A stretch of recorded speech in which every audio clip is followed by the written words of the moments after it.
Good afternoon friends, मी Shivani Patil UTIS मराठीमध्ये आपलं स्वागत आहे। आपण UPSC प्रिलिम्स 2021 टार्गेट करून environment and ecology book by Shankar IAS Marathi माध्यमातून विद्यार्थ्यांपर्यंत पोहोचवत असतो। हे लेक्चर सिरीज UPSC प्रिलिम्स असो, मेन्स असो किंवा राज्यसेवाची प्रिलिम असो, सर्वच विद्यार्थ्यांसाठी सर्वच एक्झामसाठी ही लेक्चर सिरीज खूप महत्त्वाची अशी आहे। ओके, तर हे लेक्चर शेवटपर्यंत बघाल। मराठी मीडियम मधून जे विद्यार्थी स्टडी करतात त्यांच्यासाठी ही लेक्चर सिरीज म्हणजे खूप महत्त्वाचा भाग आहे। त्यामुळे तुमच्या वेगवेगळ्या कन्सेप्ट इथेच क्लिअर होत जातात। तसेच ह्याची PDF जी आहे ती आमच्या UTIS ऑफिशियल मराठी या टेलिग्राम चॅनलवर मी आधीच अपलोड करून घेतलेली आहे। रोज एक चॅप्टर आपण यामध्ये कव्हर करत असतो। आजचा चॅप्टर आहे 9th चॅप्टर बघणार आहोत आपण, बायोडायव्हर्सिटी। ओके, तर याआधी मॉर्निंग पिरियडमध्ये तुम्ही हा चॅप्टर वाचून घेतला असेल अशी अपेक्षा मला आहे। तर आता याचं मी तुम्हाला मराठीमध्ये भाषांतर या चॅप्टरचं पूर्ण करून देणार आहे। तर जास्ती वेळ न लावता आपण आपल्या चॅप्टरला सुरुवात करूया। तर आपला 9th चॅप्टर आहे बायोडायव्हर्सिटी। तर बायोडायव्हर्सिटी म्हणजेच जैवविविधता। मग आजच्या लेक्चरमध्ये आपण जैवविविधतेच्या विविध संकल्पना आणि महत्त्व पहिला समजून घेऊयात। तर पृथ्वीवर सजीवसृष्टी आहे या अर्थाने पृथ्वी हा एक अद्वितीय ग्रह आहे। सूक्ष्मजीवांपासून ते क्लिष्ट वनस्पती आणि प्राणी इतक्या जैवविविधतेने पृथ्वी संपन्न आहे। पृथ्वीवर जीवनाची असणारी ही विविधता म्हणजे बायोडायव्हर्सिटी मीन्स जैवविविधता होय। तर जलीय, भूस्थित आणि इतर सर्व परिसंस्थांमध्ये सजीवांची असणारी विविधता आणि त्यांमधील भेद म्हणजेच जैवविविधता होय। मानवी अस्तित्वासाठी आणि कल्याणासाठी त्याचे अनन्यसाधारण महत्त्व देखील आहे। तर जैवविविधता म्हणजे भूस्थित, सागरी व जलीय परिसंस्था ज्यांचे सजीव भाग आहेत अशा सर्व परिसंस्थांमधील जीवनाची असणारी विविधता होय। तर यामध्ये प्रजाती अंतर्गत, प्रजातींमध्ये आणि परिसंस्थांच्या विविधतेचा समावेश होतो। तर जैवविविधतेचा अभ्यास हा 3 पातळ्यांवर केला जातो। त्यामध्ये जनुकीय विविधता, प्रजातीय विविधता आणि परिसंस्था विविधता।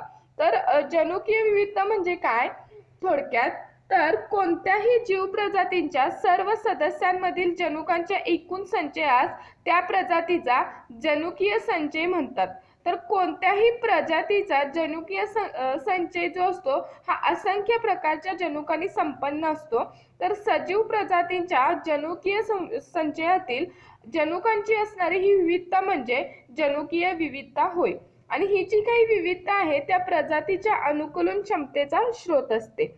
त्यानंतर जीव प्रजाती विविधता म्हणजे काय, तर यामध्ये विविध अधिवासांमधील जीव प्रजातींचा समावेश केला जातो। उदाहरणार्थ सांगायचे गेले तर उष्णकटिबंधीय सदाहरित वनांमधील वनस्पती, प्राणी, सूक्ष्मजीवांच्या असंख्य प्रजाती, प्रवाळांमधील सजीवांच्या विविध प्रजाती इत्यादी। ओके, त्यानंतर परिसंस्थीय विविधता म्हणजे काय, तर यामध्ये जीवावरणातील परिसंस्थांच्या विविधतेचा समावेश होतो। उदाहरणार्थ दलदलीय परिसंस्था, प्रवाळे, खारफुटी वने, वाळवंटे इत्यादी।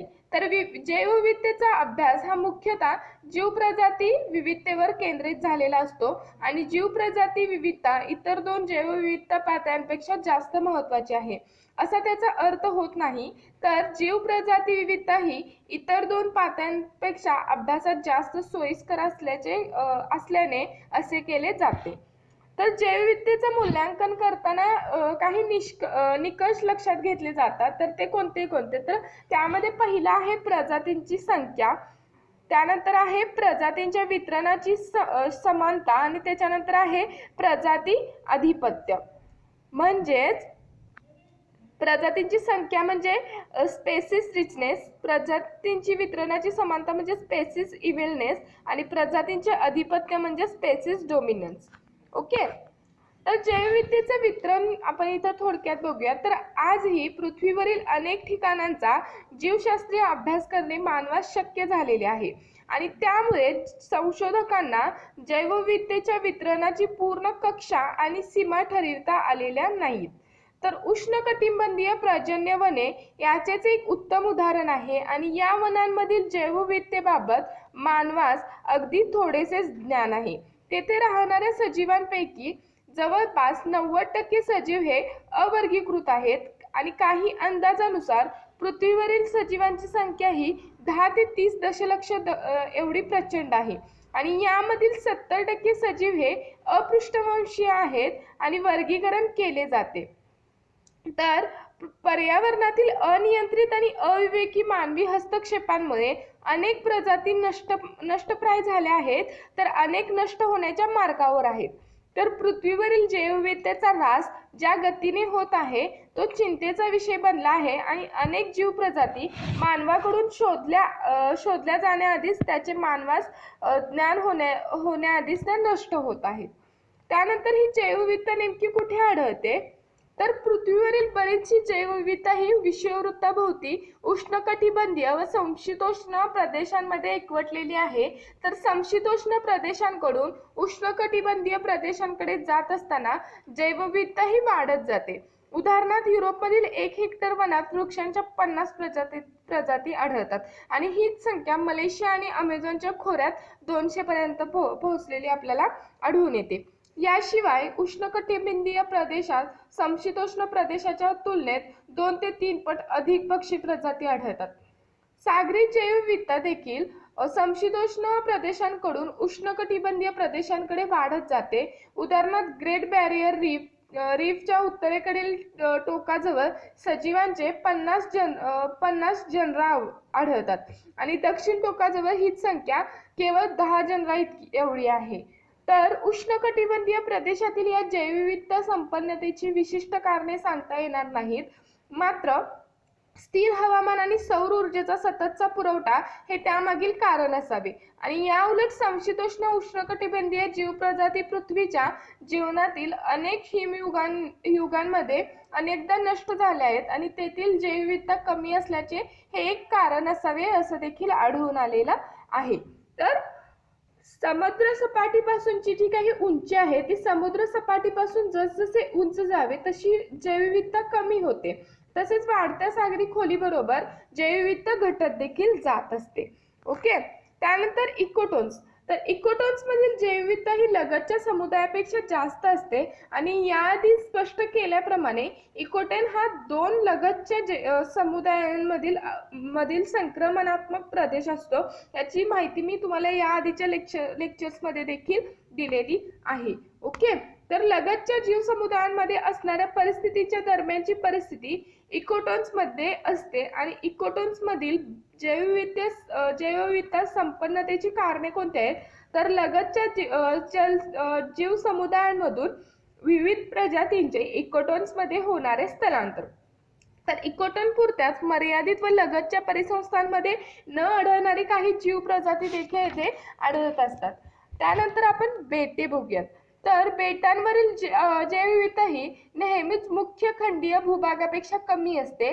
तर बेटांवरील जैवविविधतेस खालील 2 घटक देखील प्रभावित करतात। तर ते 2 घटक कोणते आहेत, तर बेटांचा आकार आणि मुख्य खंडीय भूभागांपासून अंतर।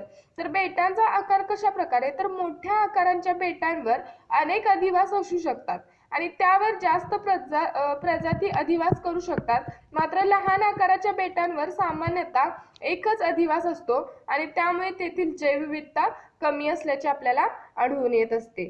तर मुख्य खंडीय भूभागापासून अंतर म्हणजे काय, तर मुख्य खंडीय भूभागाजवळ असणाऱ्या बेटांद्वारे दूर अंतरावर असणाऱ्या बेटांपेक्षा जैवविविधता जास्त असते। जैवविविधता संवर्धनाचे महत्त्व कशा प्रकारे आपल्याला इथे स्पष्ट करता येईल, तर जैवविविधतेचा महत्त्वाचा विचार 2 दृष्टिकोनातून करता येतो। तर नैतिक दृष्टिकोन आणि मानवी हितसंबंध दृष्टिकोन। तर प्रिमॅक यांच्या मते जैवविविधतेच्या महत्त्वाबाबतच्याच नैतिक दृष्टिकोनात खालील बाबींचा समावेश करता येईल। तर त्या बाबी कोणत्या कोणत्या, तर प्रत्येक जीव प्रजातीस अस्तित्वाचा अधिकार आहे। त्यानंतर सजीवांच्या सर्व प्रजाती परस्परांवर अनेक मार्गांनी अवलंबून असतात। कोणत्याही एका प्रजातीच्या ऱ्हासाचा जीवसमुदायांमधील इतर प्रजातींवर दूरगामी प्रतिकूल परिणाम होऊ शकतात। तसेच निसर्गाच्या आध्यात्मिक आणि सौंदर्यात्मक मूल्य हे आर्थिक मूल्याशी अतुलनीय आहे आणि मानवी हितसंबंध दृष्टिकोनातून जैवविविधतेच्या मानवी कल्याणासाठी असणाऱ्या उपयुक्ततेचा इथे विचार होत असतो। ओके. जर तुम्ही याचं ऑडिओ लेक्चर देखील ऐकत गेला, जर तुम्ही मॉर्निंग पिरियडमध्ये हा टॉपिक वाचून घेतला असेल आणि फक्त याचा ऑडिओ ऐकत गेलात, तरी तुमचं ते कन्सेप्ट तिथे क्लिअर होत जातील. ओके. तर त्यानंतर बघूया जैवविविधता आणि अन्न सुरक्षा. तर अलीकडच्या काळात मानव पिकांच्या केवळ मोजक्याच वनांवर आणि मोनोकल्चर्सवर गरजेपेक्षा जास्त अवलंबून आहे.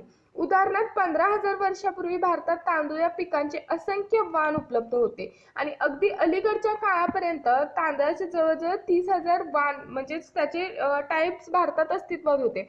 मात्र त्यापैकी केवळ 15 टाइप्स आज शिल्लक राहिले आहेत आणि अशा प्रकारे पीक वनस्पतीच्या काही वाणांवरच म्हणजेच व्हरायटीजवरच अवलंबून आहेत. अन्न सुरक्षित या मधून जास्त धोकादायक ठरू शकतो.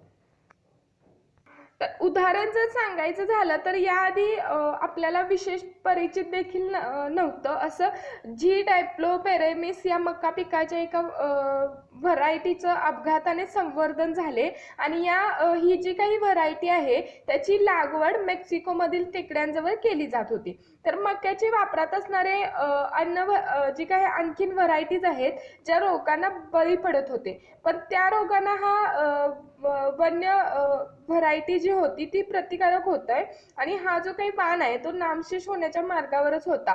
मात्र काही दक्ष संशोधकांच्या प्रयत्नांमुळे ह्याचे संवर्धन झाले आणि अलीकडे ही जी काही व्हरायटी आहे ती इतर स्थानिक व्हरायटीशी संकर करून पीक सुधारणा करण्यासाठी देखील याचा वापर करण्यात आलेला आहे. ओके. तर यानंतर आपण बघूयात जैवविविधता आणि वैद्यकशास्त्र. तर अनेक मानवी आजारांवर इलाज करण्यासाठी वापरल्या जाणाऱ्या औषधांमधील क्रियाशील घटक हे सजीवांपासून मिळवलेले असतात. उदाहरणार्थ मलेरियाच्या उपचारासाठी वापरले जाणारे क्युनाइन हे औषध सिंकोना या वनस्पतीपासून मिळवतात. तर हृदयासाठी वापरले जाणारे डिजिटॅलिस हे औषध फॉकस ग्लो या वनस्पतीपासून मिळवतात. ओके. मात्र पृथ्वीवर या जैविक साधन संपत्तीचा अत्यंत छोटा भाग आपण वैद्यकीय उपाययोजनासाठी अभ्यासू शकलेलो आहोत. त्यामुळे उदाहरणादाखल सांगायचं गेलं तर उष्णकटिबंधीय वनांमधील केवळ 1% वनस्पतींचा औषधी गुणधर्मासाठी अभ्यास केलेला आहे आणि अनेक मानवी रोगांची उपचार क्षमता असणाऱ्या या भांडाराच्या 99% भाग तपासणे अजूनही बाकी आहे आणि या निसर्गातच नवनवीन प्रकारच्या सुरक्षित आणि परिणामकारक उपचारांची गुपिते देखील यामध्ये दडलेली आहेत. ओके. परंतु ही जी काही गुपिते आहेत ती मानवास ज्ञात होण्याआधी जैवविविधतेच्या होणाऱ्या ऱ्हासाबरोबरच नष्ट होण्याचा धोका देखील निर्माण झालेला आहे. ओके. तर जैवविविधतेच्या ऱ्हासामुळे आपण आणखीन काय गमावू शकतो, तर याचे सर्वोत्तम उदाहरण म्हणजे ऑस्ट्रेलियामधील वनांमध्ये एकेकाळी आढळणारा रिओबॅक्टर्स ही बेडकाची जी प्रजाती होती, तर हा जो काही बेडूक होता तो आपल्या पिल्लांना जठरात वाढवत असे. तर इतर प्राण्यांमध्ये असे घडले असते तर जठरामधील आम्ल आणि उत्प्रेरकाच्या श्रावणानेच पिल्लांचे जठरामध्ये पचन झाले नसते आणि या आश्चर्यकारकरित्या रिओबॅक्टर्सच्या जठरमध्ये ही पिल्ले सुरक्षित वाढतात आणि संशोधकांना देखील यामधून असं आढळून आले की या बेडकाची जी पिल्ले आहेत ते एका विशिष्ट पदार्थ तयार करत असतात आणि हा पदार्थ मातेच्या जठरातील आम्लाचे आणि उत्प्रेरकांचे श्रवण थांबवतो आणि हा जो काही पदार्थ आहे तो मानवांमधील जठरातील आम्लाचे अतिश्रवणाने होणारे पेट्रिक ॲलर्सवरील उपचारांच्या संशोधनासाठी अत्यंत उपकारक ठरू शकला असता आणि मात्र दुर्दैवाने रिओबॅक्टर्स ही प्रजातीच नष्ट झाल्याने यावरील पुढील संशोधन होऊ शकलेले नाही आणि ही एक अत्यंत महत्त्वाचे असे वैद्यकीय गुपित देखील या प्रजाती बरोबरच गडप झालेलं आहे, म्हणजेच नामशेष झालेलं आहे. ओके. तर यानंतरचा पॉइंट आहे आपण जे काही ड्रग्ज, ऑर्गॅनिझम्स आणि यूज म्हणजे त्याचा जो काही वापर आहे त्याचा चार्ट स्वरूपात माहिती आपल्याला इथे बघायची आहे आणि त्यानंतर जे बायोडायव्हर्सिटी आणि परिस्थितिकीय सेवा आहे त्याची देखील माहिती आपण उद्याच्या लेक्चरमध्ये बघणार आहोत. ओके. लेक्चर आवडल्यास लाईक, शेअर आणि सबस्क्राईब करायला विसरू नका आणि जर तुमच्या काही सजेशन, सूचना किंवा क्वेश्चन्स असतील तर खाली कमेंट बॉक्समध्ये सांगायला विसरू नका. Thanks for watching.